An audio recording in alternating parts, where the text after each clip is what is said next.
I'm 68 years old. I'm sitting here in my living room, on this old couch that's seen better days, and I need to tell you something. Something I should have realized decades ago.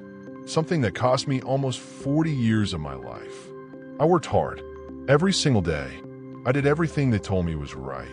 I trusted the system. I trusted the professionals. I signed the papers they put in front of me. And today, I'm still paying for it. Not with money anymore. I don't have much of that left. I'm paying with regret. Deep, heavy regret that sits in my chest every morning when I wake up. You see, when I was 30 years old, I made a decision. One decision. It seemed smart at the time. It seemed like the responsible thing to do. Everyone said so. My friends, my family, even my wife thought it sounded good. But that one decision, that one signature on a piece of paper, destroyed the next 38 years of my financial life. And I didn't even know it was happening until it was too late. I'm not here to blame anyone else. I'm here to tell you what I did wrong so you don't do the same thing. Because if you're under 50, you still have time. You still have a chance to avoid the mistake that ruined me. But you need to listen. You need to really listen. Because I didn't. And now I'm sitting here at 68 in a house that still isn't fully paid off, looking back at a life I could have lived so differently. If only I had known. If only someone had told me what I'm about to tell you. Let me take you back. It was 1986. I was 30 years old, newly married, full of energy and hope. I had a steady job at a manufacturing plant. Nothing fancy, but it was good work. Honest work. My wife and I had just moved into a small house. We were building our life together. We wanted kids. We wanted security. We wanted to do things right. One evening, there was a knock on our door. A man in a gray suit stood there with a leather briefcase and a confident smile. He said he was from an insurance company. He said he wanted to help us plan for our future. My wife made coffee, and we sat at our kitchen table while he spread out papers and charts in front of us. He talked about retirement, about building wealth, about protecting our family. He showed us numbers, big numbers. He said if I invested a certain amount every month for 30 years, by the time I was 60, I'd have a comfortable retirement, maybe even early retirement. He made it sound so simple, so safe, so smart. He said this was what responsible people did. This was how you built security. This was the right choice. I remember looking at my wife. Her eyes were uncertain, but hopeful. We didn't know much about investing. We didn't know much about finance. We were just two regular people trying to make good decisions. And this man seemed professional. He had credentials. He had a company behind him. He had answers to every question we asked. So I signed. Right there at that kitchen table, I signed a contract that would take money out of my paycheck every single month for the next 30 years. I thought I was being smart. I thought I was securing our future. What do you think? Was I wrong to trust him? And hey, where are you watching this from? I'd love to know. Drop your location in the comments. We really appreciate knowing where our viewers are from. The years went by. Month after month, year after year, money came out of my paycheck automatically. Sometimes it was hard. Sometimes we needed that money for other things. When our first child was born, we could have used it for baby expenses.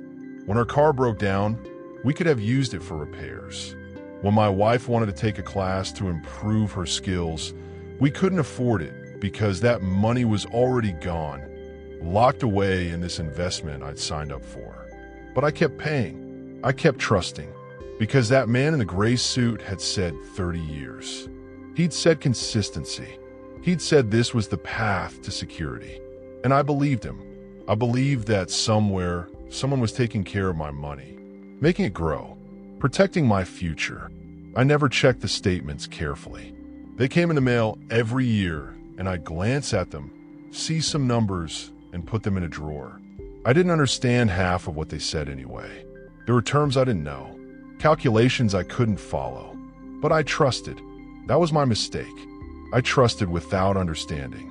When I turned 60, I finally decided to cash it in. I'd done it.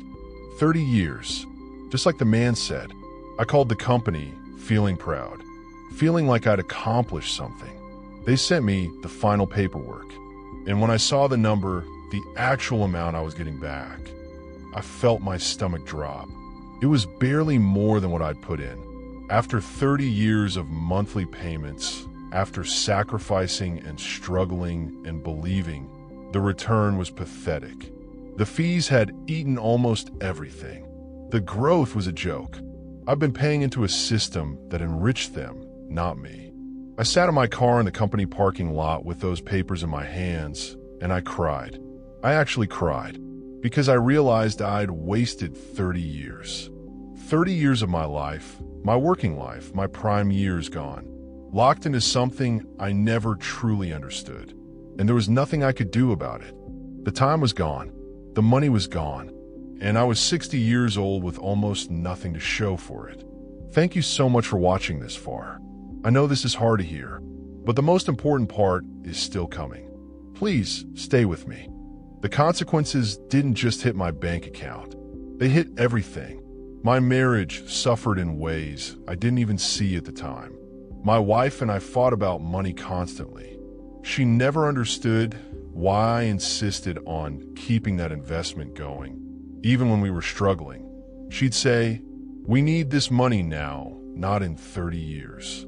And I'd say, "We have to stick with the plan. We have to be disciplined." But I was wrong. I was being stubborn, not disciplined. I was being blind, not smart. Our kids grew up with less than they deserved. We couldn't afford the better school. We couldn't afford the sports programs they wanted to join. We couldn't afford family vacations. Every time something came up, I'd think about that money being pulled from my paycheck and wonder if we'd made a mistake. But I'd already committed. I couldn't get it back. So I just kept going, kept working, kept hoping it would all be worth it in the end. It wasn't. When I finally retired at 65, exhausted and broken down, I didn't have the comfortable life I'd been promised. I had a small pension, a tiny amount from that failed investment, and a house that still had years of payments left. My wife looked at me with disappointment she tried to hide. Not anger, just sadness, because we both knew we could have lived differently. We could have enjoyed our lives more. We could have been present for our children instead of constantly stressed about money. I worked until my body gave out. I worked weekends.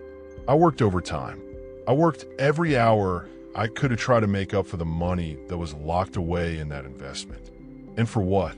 For a return that I could have beaten by putting the money in a simple savings account. For a promise that was never real. For a future that never came. If I could go back to that kitchen table in 1986, I would do everything differently. I wouldn't sign anything I didn't completely understand. I would ask harder questions. I would demand simple, clear answers in plain language. I would compare options. I would take my time. I would never, ever hand over 30 years of my financial life to someone I'd just met, no matter how professional they seemed. I would invest simply. I would keep control. I would educate myself instead of trusting blindly. I would prioritize my family's immediate needs while still saving for the future, but in a way I could access and understand and adjust as life changed. Because life does change, and locking yourself into something rigid for 3 decades is not wisdom. It's a trap. I'm telling you this because I don't want you to sit where I'm sitting at 68. I don't want you to look back and realize you gave away decades to a promise that was designed to benefit someone else, not you. If you're under 50, you still have time. You still have the power to make different choices. But you have to act now. You have to learn now. You have to question now. Don't trust just because someone looks professional. Don't sign just because everyone else says it's a good idea. Don't sacrifice 30 years of your life for a system you don't understand. Ask questions. Demand clarity. Keep control. And never, ever forget that your time, your working years, your healthy years, is the most valuable thing you have. Don't waste it like I did. If you made it this far, I need you to do something for me. Type the word "understood" in the comments, so I know you heard this message. So I know this story mattered to someone. And if you don't want to make the same mistakes, hit that subscribe button. We share real stories that can change your financial life. Don't leave yet.